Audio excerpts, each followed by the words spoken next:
Hello, welcome to Zoonosis with Joy. I'm Joy, and today we're going to be talking about Rinderpest. Rinderpest is one of the most devastating veterinary diseases that ever existed, and it's also one of the few diseases that have ever been eliminated. Stick around to learn a little bit more about that. Rinderpest is a morbillivirus, not unlike canine distemper virus, which I've talked about previously on this channel.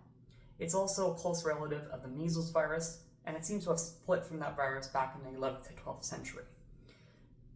Rinderpest is probably one of the most devastating veterinary diseases that ever existed. It caused up to 100% mortality in immunologically naive cattle populations.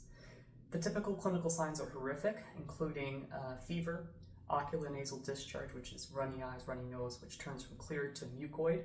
It caused these vesicles to form in the mouth, which would burst, and they form these erosions and eventually lead to necrosis of the mouth, forcing the animals to starve to death.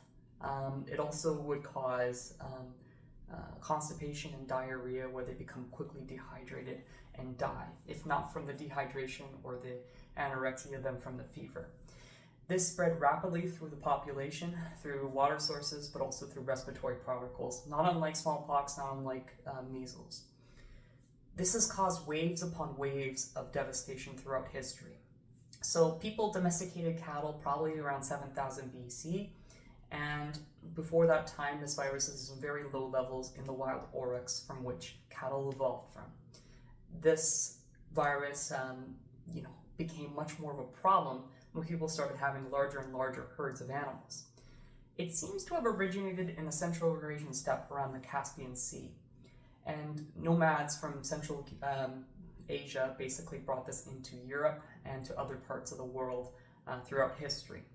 So the first recorded case of Rinderpest actually comes from the time of the Huns, when Attila and his horde basically invaded Europe during 370 CE, during the 4th century basically. And it seems that this caused major devastation to the cattle herds in Rome and possibly led to the downfall of the Western Roman Empire. So, asterisk on that, it's hard to know for sure, but there seems to have been some effect to the cattle populations, which probably caused economic and food security problems for the Roman Empire. The Mongols also introduced their own wave of Rinderpest when they invaded Europe during the 13th century. About a little over 1,000 years later, a little under 1,000 years later, during the 1260s and 1270s, they basically brought their own herds of cattle into Europe and introduced Rinderpest again. And this caused outbreaks which made their way all the way to England through trade networks. So, as you can imagine, these periodic sort of outbreaks of Rinderpest would kill off populations, immunologically new populations would move in, and then the cycle would repeat itself.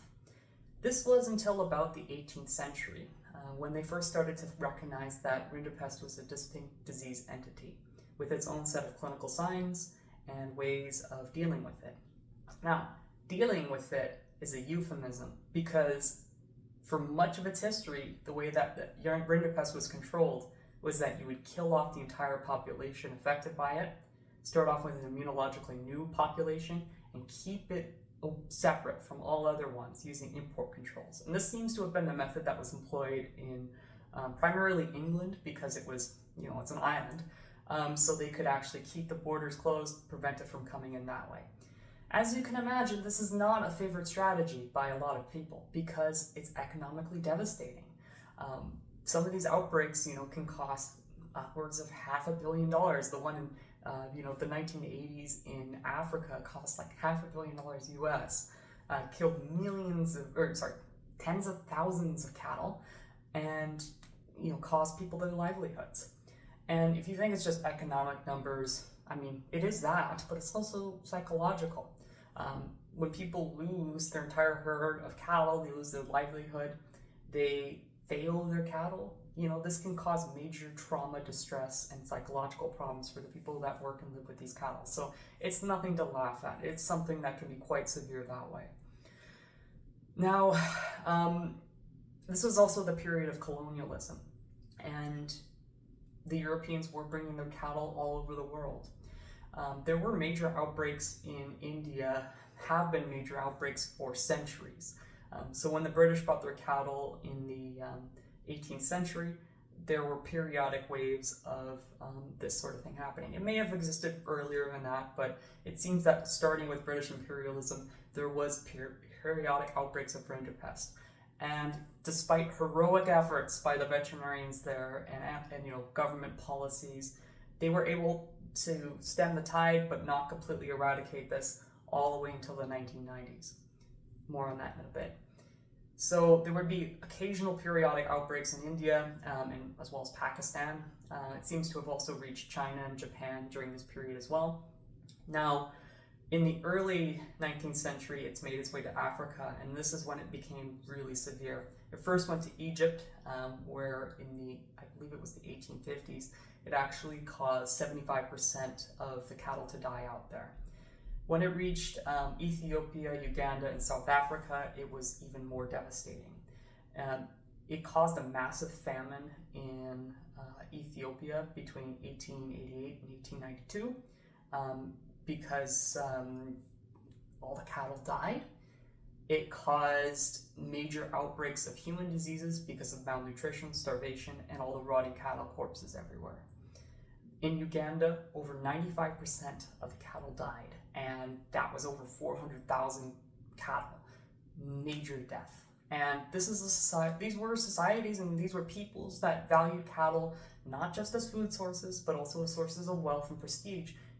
This was a major shock, basically. And rinderpest continued to exist in many parts of Africa well into the 1990s. So, as you can imagine, this was something that most people wanted to get rid of. Strangely enough, rinderpest didn't make its way into the Americas or Australia until relatively late. And again, they only had a couple of outbreaks. It seems that in Australia and Brazil, they each had an outbreak in the 1920s, but other than that, they didn't really make their way over there. I'm not sure exactly why, but maybe possibly their isolation played a role. Could also be that, the factors of when this was spreading around and the movement of cattle during this period, thanks to the end of the First World War, played a role there. There's a lot of speculation there. So, eradication began in earnest in the 20th century.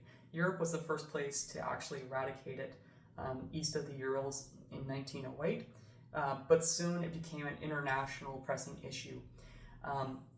The JP 15 initiative was one of the first mass vaccination campaigns to try to eliminate rinderpest from Africa. Vaccination is tricky with this one. The first vaccines were made in the 19th century, but the big issue with vaccines is that they have to be kept in cold storage. In fact, a thermostable vaccine wasn't developed until the 1980s, pretty much, with this vaccine. So it was actually very difficult to eliminate it from many areas where there was a high prevalence. But the first campaign was highly successful, and that actually pushed it out of many parts of Africa in the 1960s. And by 1970, it was really confined to the Niger River Delta and the southern Sudan region. In China, they actually eradicated rinderpest back in the 1950s. It seems that during the Civil War, there was a major outbreak of rinderpest, which caused massive famine, mortality. And with the takeover of the communists in the 1949, they were able to have a government mass vaccination campaign, which basically eliminated it by 1955, though China wasn't registered as certified free from rinderpest until 2008, 2010, somewhere in there. So, there you go.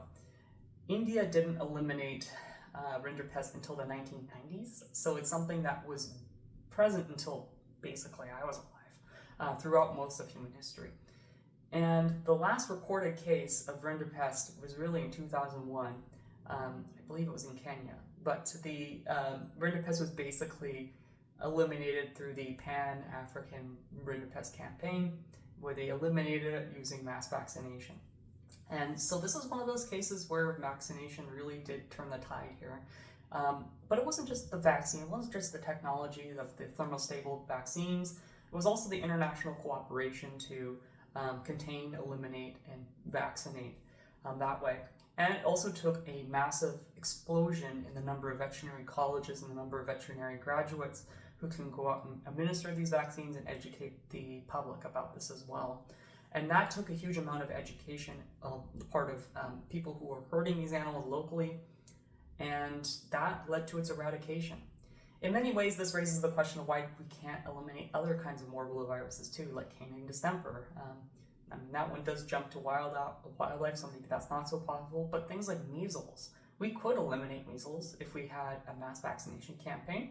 When it comes to Rinderpest, they calculated anywhere between 33 to 80% vaccination would lead to herd immunity.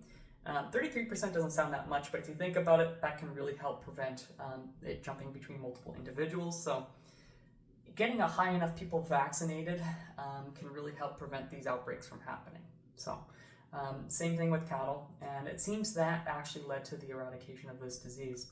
And this has already saved hundreds of millions of dollars in the countries where it was previously found. It's probably saved the world a huge amount of money, especially in the age of globalization that we live in now. So Rinderpest is something of a forgotten evil. We learn about it in vet school as like, hey, if it ever comes back, maybe you need to learn about it. There are governments in the world who have studied Rinderpest as a biological weapon. The one that we know about for sure was the UK, but you can bet your buttons that the US, Russia, and other countries have been working on this as well. And it's really one I hope we never see again, that it stays dead, and that we can maintain a Rinderpest-free world for many, many thousands of years to come, because, oh boy, is that one a bad one. And we don't need, people gotta live off these cattle, people make money off of them. It's bad for the animals, it's bad for the people, it's bad for everyone, and I think we can all agree that the world is a better place without Rinderpest in it. So that's all I have for today. Hopefully that sparks your fancy, or if you have any questions about Rinderpest or other sort of infectious disease, leave them in the comment section below. I think this is a story that I will have to tell again at some point, but or explore from a different angle. If you have any thoughts about this Western Roman Empire collapse thing due to Rinderpest, this is kind of a wild assertion, but I don't know. Put it down in the comment section below if you have any ideas about that or any thoughts about that. And otherwise, I will see you next time. Peace.